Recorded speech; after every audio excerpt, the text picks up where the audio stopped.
തോൽക്കാൻ മടിക്കുന്ന മനസ്സും അധ്വാനിക്കാൻ മടിയില്ലാത്തൊരു ശരീരവും നിങ്ങൾക്കുണ്ടെങ്കിൽ നിങ്ങൾക്കും ഇതുപോലെ മനോഹരമായ ഒരു പുഷ്പം സ്വന്തമാക്കാം.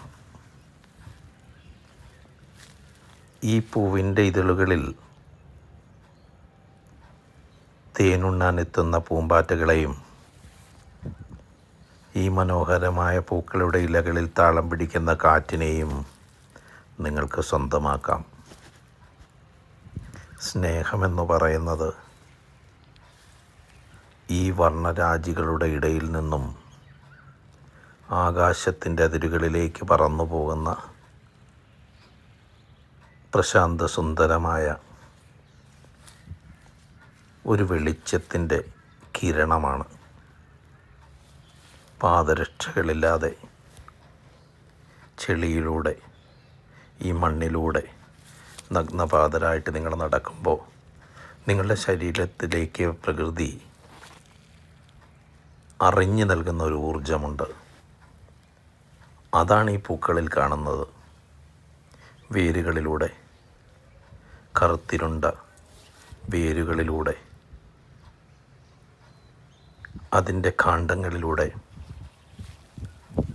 അതിൻ്റെ ശിഖരങ്ങളിലൂടെ, അതിൻ്റെ മുള്ളുകളിലൂടെ, ഇലകളിലൂടെ ആ ശക്തി ആവാഹിച്ചെടുത്ത പൂക്കൾ എത്ര അതിമനോഹരമായിട്ടാണ് വിരിഞ്ഞു നിൽക്കുന്നത്.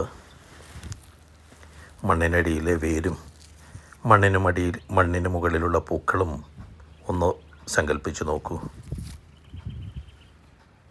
ഈ മനോഹരമായ പൂക്കൾ നിങ്ങൾക്ക് സ്വന്തമാക്കണമെങ്കിൽ നിങ്ങളുടെ ഉള്ളിലും അധ്വാനിക്കാനുള്ള ഒരു പ്രവണത, മണ്ണിനെ സ്നേഹിക്കാനുള്ള ഒരാവേശം, സ്നേഹമെന്ന് പറയുന്നത് ഒരു ചിരിയിൽ ഒതുക്കി, ഒരു കൈ പിടുത്തത്തിൽ ഒതുക്കി, ഒരു ടാറ്റ ബൈ ബൈയിൽ ഒതുക്കി തീർക്കേണ്ടതല്ല. അത് മനുഷ്യനോട് മാത്രമല്ല, പ്രകൃതിയിലേക്ക് വ്യാപിപ്പിക്കാനുള്ള കഴിവ് നിങ്ങൾ എപ്പോൾ ആർജിച്ചെടുക്കുന്നോ അപ്പോഴാണ് യഥാർത്ഥത്തിലുള്ള സ്നേഹം ഇതുപോലെ വർണ്ണ വിഭവങ്ങളായി മാറുക, വർണ്ണദലങ്ങളായി വിരിഞ്ഞു നിൽക്കുക, അഴകുള്ള പൂക്കളായി വിരിഞ്ഞു നിൽക്കുക. അത്ര എളുപ്പമുള്ള കാര്യമല്ല.